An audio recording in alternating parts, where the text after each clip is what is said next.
Kimani Vidal, he is a wrecking ball of energy out of Troy, 5'8", 218 pounds. Phenomenal vision, but is he got the bulk, got the size that he can carry the ball 10, 15, maybe even 20 times a game? I think he does. I mean, if you look at his college stats, he's proven that he can be a workhorse, can handle a large workload, and as you mentioned, we spoke about my favourite wide receiver a little bit earlier on the show. This is definitely my favourite running back in this class out of the sleeper running backs. I mean, we're calling him a sleeper, but I've got him as high as my RB7 in my ranking, so definitely a guy that I'm really high on this coming into this year.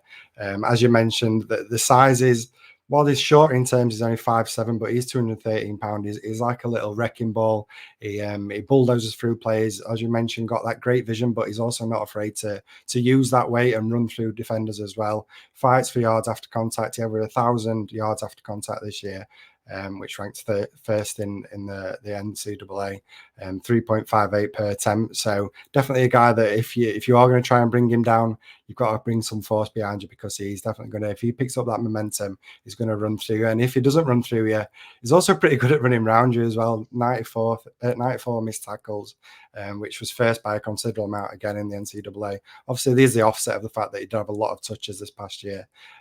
But I think he's brilliant. I think he offers things that a lot of running backs do offer, the kind of things that Vidal offers, but I just feel like the value that you're getting him at in your rookie drafts, you're not having to pay that premium to get one of these top running backs. I know it's a bit of a mess in terms of where people have these running backs ranked, so I think you can get some value later on in your rookie drafts, because we don't really know. I think the NFL draft's going to play a huge part in deciding where we're going to have these people ranked, and if Vidal can get that good draft capital, I think he is most likely a day 3 back.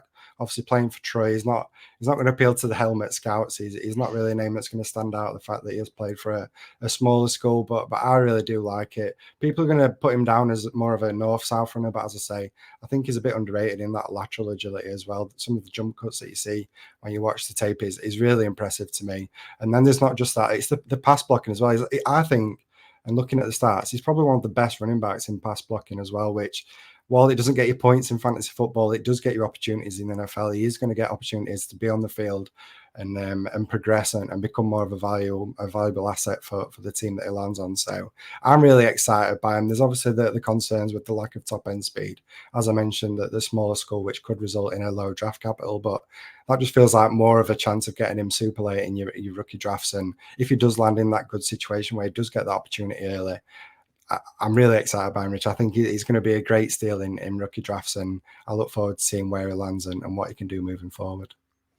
Yeah, I really like Vidal. I was talking to somebody earlier today, and I said that with the way this running back class is playing out, I would rather, if you need a running back, I would rather have 3 third-round picks rather than 1 second-round pick to spend on a running back, because I think that there are going to be players like Vidal in the 3rd round who I'd rather have 3 flyers on that than somebody like a Benson, Allen, Jonathan Brooks, something like that in that 2nd round that I think could potentially burn you. So there's a lot to like there. Look, if you're looking for a late round running back that you want to take a dart on, you need to look, can he carry the ball between tackles? Has he got the bulk to do that? Yes. Can he add receiving work? Yes. Has he produced in college? Yes. He ticks all the boxes you're looking for in a late round back.